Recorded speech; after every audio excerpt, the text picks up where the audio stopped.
पंतप्रधान नरेंद्र मोदी यांच्या हस्ते संयुक्त अरब अमिरातीच्या दौऱ्यावर आहेत. दरम्यान संयुक्त अरब अमिरातीमधील भव्य हिंदू मंदिराचं उद्घाटन पंतप्रधान नरेंद्र मोदी यांच्या हस्ते झालं. या मंदिराची उभारणी स्वामीनारायण संस्थेने केलेली आहे. यूएईची राजधानी अबुधाबीमध्ये अल वाकबा या भागामध्ये हे मंदिर उभारलंय.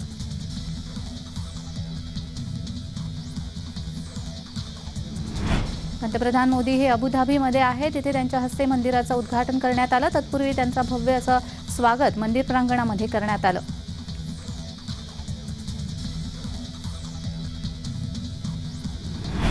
गोदावरी शासकीय महाआरती वाद चिघळण्याची शक्यता आहे. 19 तारखेपासून शासकीय गोदा महाआरती करण्यावर रामतीर्थ गोदावरी सेवा समिती ठाम आहे. पुरोहित संघाने मात्र याला विरोध केला आहे. गेल्या अनेक वर्षापासून पुरोहित संघ गोदावरी आरती करत आहे. त्यामुळे शासकीय महाआरतीचं नियोजन देखील आपल्याकडे देण्यात यावं अशी मागणी पुरोहित संघाकडून करण्यात येते.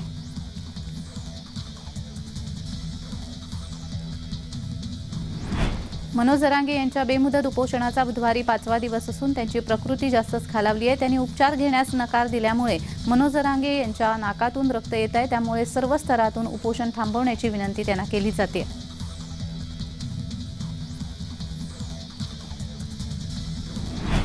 मनमाड मालेगाव मार्गाने कर्नाटकामध्ये घेऊन जाणाऱ्या बनावट सुपारी ट्रकवर अन्न आणि औषध प्रशासनाने गुप्त माहितीच्या आधारे छापा टाकला. मनमाड मालेगाव मार्गावर बनावट सुपारीला रंग लावून अवैध वाहतूक करणारे ट्रक पकडण्यात आलेत. या ट्रकमध्ये बनावट सुपारी आढळून आली. या कारवाईमध्ये 11 ट्रक जप्त करण्यात आले असून त्यानुसार हरियाणा ढाबा वराणे शिवारामध्ये कारवाई करण्यात आली.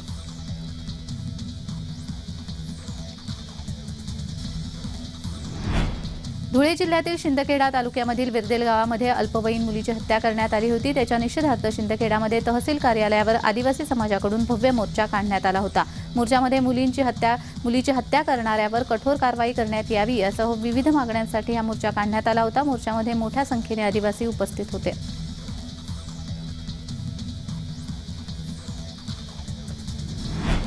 विरदेल गावामध्ये एका अल्पवयीन मुलीच्या हत्येविरोधात मोर्चा काढण्यात आला होता. मोर्चा संपला असताना अचानक बसवर दगडफेक करण्यात आली. 2 प्रवासी यामध्ये किरकोळ जखमी झालेत.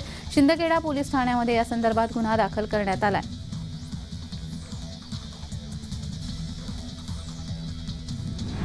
मराठा आरक्षणाच्या मुद्द्यावरून भोकरदन शहर कडकडीत बंद ठेवण्यात आले. अत्यावश्यक सेवा वगळता सर्व दुकाने कडकडीत बंद ठेवण्यात आली आहेत. एक मराठा लाख मराठा ही घोषणाबाजी करत मराठा आंदोलकांनी भोकरदन शहरातून रॅली काढली आहे. तालुक्यातील शेकडो मराठा समाज या रॅलीमध्ये उपस्थित होता.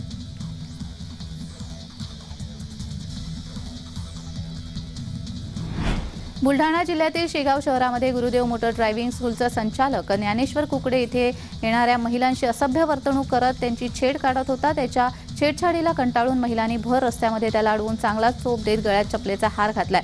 तसेच पोलिसांनी या विरोधात विनयभंगासह विविध कलमान्वये गुन्हे दाखल केलेत.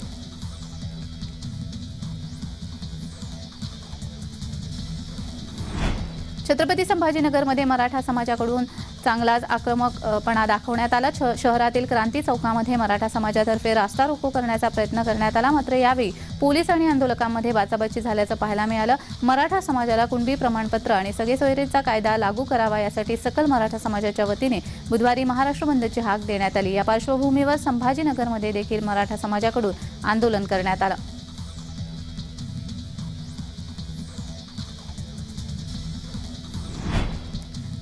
गणपत गायकवाड यांना तळोजा जेलमध्ये आणण्यात आलं. आज सकाळी चोपडा न्यायालयामध्ये हजर केल्यानंतर गणपत गायकवाड आणि त्याच्या 2 साथीदारांची पोलीस कस्टडी रद्द करून जेल कस्टडी सुनावण्यात आली आहे. पोलीस बंदोबस्तामध्ये गणपत गायकवाड यांना पोलिसांनी तळोजा जेलमध्ये आणलं.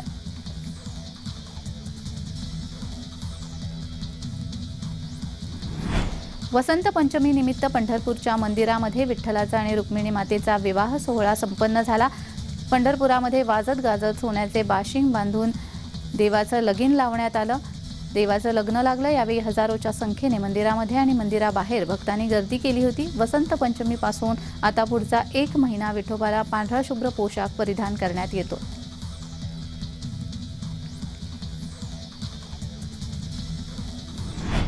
अहमदनगर शहरामध्ये मराठा समाजाच्या वतीने रॅली काढण्यात आली. तर ज्यांनी बंद पाळला नाही त्यांना गुलाबाचं फूल देऊन बंद करण्याचं आवाहन करण्यात आलं.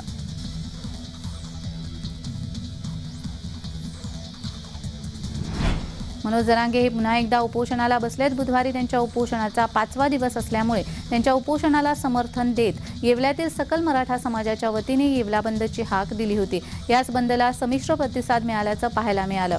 काही दुकानं सुरू आहेत तर काही ठिकाणी दुकानं बंद असल्याचं चित्र येवला शहरामध्ये दिसत होतं।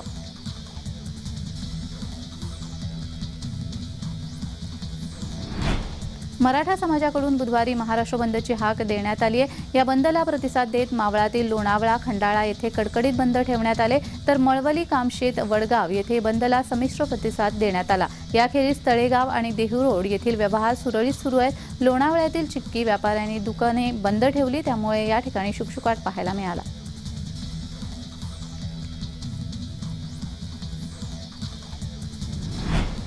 सगळे सोयरेच्या अध्यादेशाचे कायद्यात रूपांतर करण्यात यावे अशी मागणी मनोज जरांगे यांनी केली आहे। बुधवारी मनोज जरांगे यांच्या उपोषणाचा 5वा दिवस आहे। या अनुषंगाने सकल मराठा समाज महाराष्ट्र राज्याच्या वतीने गुरुवारी महाराष्ट्र बंदची हाक देण्यात आली आहे। यासाठी छत्रपती संभाजीनगर जिल्ह्यातील सोयगाव शहर, छत्रपती संभाजीनगर तालुका, वैजापूर तालुक्यामधून महाराष्ट्र बंदचा पाठिंबा देण्यात आलेला आहे। हा बंद शांततेमध्ये पाळण्यात यावा असं आवाहन सकल मराठा समाज महाराष्ट्र राज्याच्या वतीने करण्यात आलं आहे।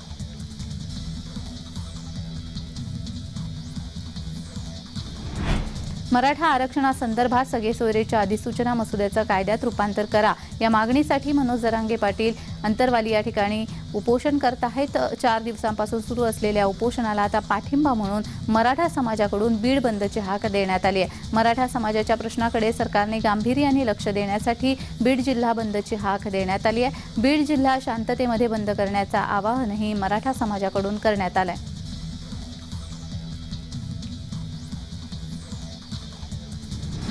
मराठा आरक्षण मसुद्याचं कायद्यात रूपांतर करण्यासाठी सरकार टाळाटाळ करत आहे, त्यामुळे सकाळपासूनच मनमाड शहरामध्ये कडकडीत बंद पाळण्यात आला असून भाजीपाला मार्केट, कांदा मार्केट आणि गावातील सर्व व्यापाऱ्यांनी आपली दुकानं बंद ठेवून बंदला पाठिंबा दिलाय।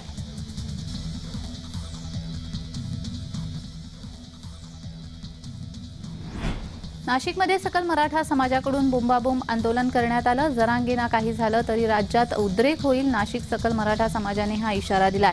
आंदोलनादरम्यान सरकारच्या विरोधात जोरदार घोषणाबाजी करण्यात आली।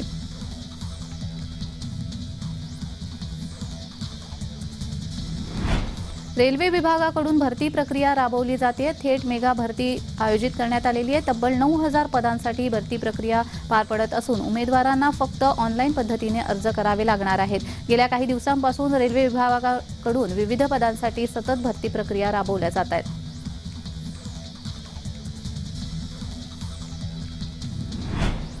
नवी मुंबईतील वाशी येथील धान्य पुरवठा कार्यालयामध्ये धार्मिक पूजा करण्यात आल्याचा आरोप रिपब्लिकन सेनेतर्फे करण्यात आलाय। शासकीय GR नुसार कोणत्याही शासकीय कार्यालयामध्ये धार्मिक पूजा करता येत नाही, केवळ सरकारी कार्यक्रम करता येतात। या प्रकारामुळे संविधानाचा अपमान होत असून येथील अधिकारी नियम धाब्यावर बसवून धार्मिक पूजेचं आयोजन करत आहेत। याला आपला विरोध आहे असं सांगून याबाबत आम्ही वरिष्ठांना पत्रव्यवहार करून कारवाईची मागणी करणार असल्याची प्रतिक्रिया रिपब्लिकन सेनेचे राज्य उपाध्यक्ष ख्वाजा मियां पटेल यांनी व्यक्त केली आहे।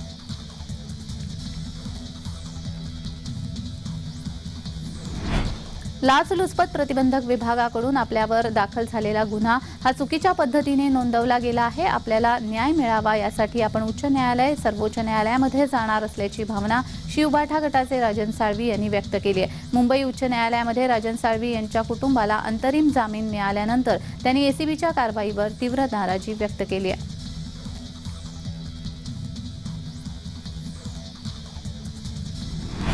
एसटी कामगार संघटनेने वर्धा विभागीय कार्यालयापुढे आंदोलन केले। विविध प्रलंबित मागण्यासाठी कर्मचाऱ्यांकडून आंदोलन करण्यात आले। या आंदोलनामध्ये कर्मचाऱ्यांचा विशेष सहभाग दिसला।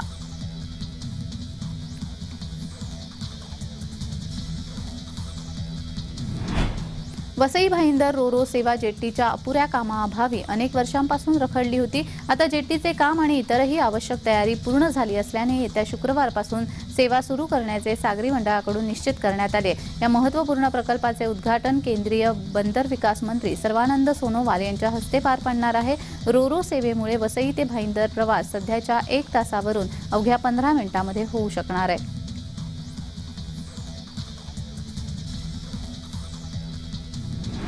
राज्याचा सांस्कृतिक कार्य विभाग आणि रायगड जिल्हा प्रशासन यांच्या वतीने अलिबाग इथे महासंस्कृती महोत्सव सध्या सुरू आहे। या महोत्सवामध्ये शिवकालीन शस्त्रास्त्रांचं प्रदर्शन भरवण्यात आलं। हे पाहण्यासाठी नागरिक गर्दी करत आहेत। गुर्ज, नागिन तलवार, चक्र, अंकुश, जगनाल, कट्यार, मराठा तलवार, मुघल तलवार, सोसनपट्टा, वाघनखे, धोप अशी 150हून अधिक शस्त्रास्त्रे पाहण्याची संधी रायगडकरांना उपलब्ध झाली आहे। हे प्रदर्शन पाहण्यासाठी नागरिक गर्दी करत असून ते 16 फेब्रुवारीपर्यंत सुरू राहणार आहे।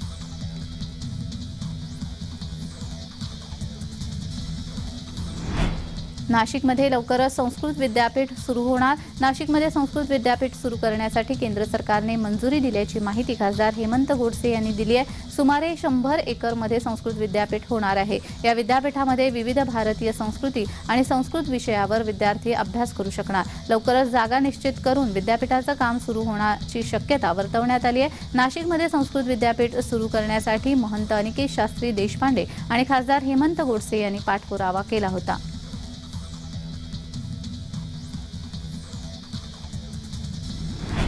राज्य मागासवर्ग आयोगाचे सदस्य चंद्रलाल मेश्राम यांना आयोगातून वगळण्यात आलंय। आयोगाचे अध्यक्ष माजी न्यायाधीश संदीप शुक्रे यांच्या अध्यक्षतेखाली हा निर्णय घेण्यात आलाय।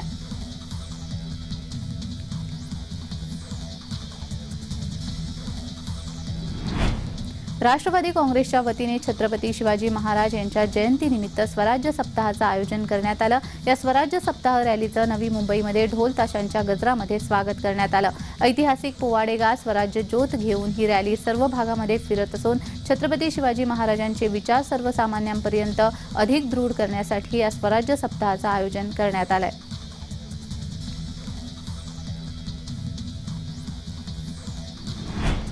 मनमाडच्या श्री नीलमणी गणेश मंदिरामध्ये माघी गणेशोत्सवानिमित्त 221 किलो बुंदींच्या लाडूचा प्रसाद वाटण्यात आला। मनमाड शहराचे आराध्य दैवत आणि नवसाला पावणारा गणपती म्हणून पंचक्रोशीमध्ये हा गणपती प्रसिद्ध आहे। श्री नीलमणी गणेश मंदिरामध्ये 1997 पासून सलग 28व्या वर्षी माघी गणेशोत्सव साजरा करतात।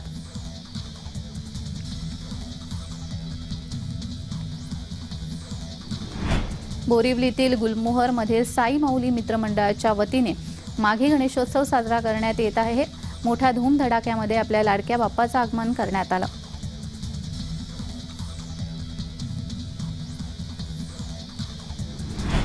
अयोध्येतील भव्य मंदिरामध्ये 22 जानेवारी 2024 रोजी प्रभू श्रीरामांच्या मूर्तीची प्राणप्रतिष्ठा करण्यात आली। यानंतर मंदिर भाविकांना दर्शनासाठी खुलं करण्यात आलं।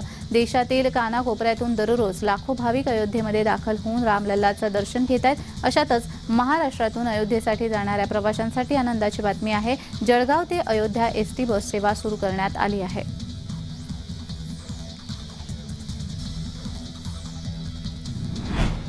केंद्र सरकारने निर्यात बंदीचा निर्णय घेतल्यामुळे कांद्याच्या मागणीच्या तुलनेत अधिक पुरवठा होत असल्याने कांद्याचे बाजारभाव 4,000 रुपयावरून 1,000 रुपये प्रति क्विंटल झाले आहेत। मात्र या कांदा निर्यात बंदीचा फायदा व्यापारी घेत असून व्यापारी द्राक्ष आणि डाळिंबाच्या बॉक्समध्ये कांदा बाहेर देशात पाठवत असल्याचा आरोप बाजार समितीचे संचालक जयदत्त होळकर यांनी केला असून या कांदा तस्करीचा व्हिडिओ सध्या सोशल मीडियावर व्हायरल होतोय।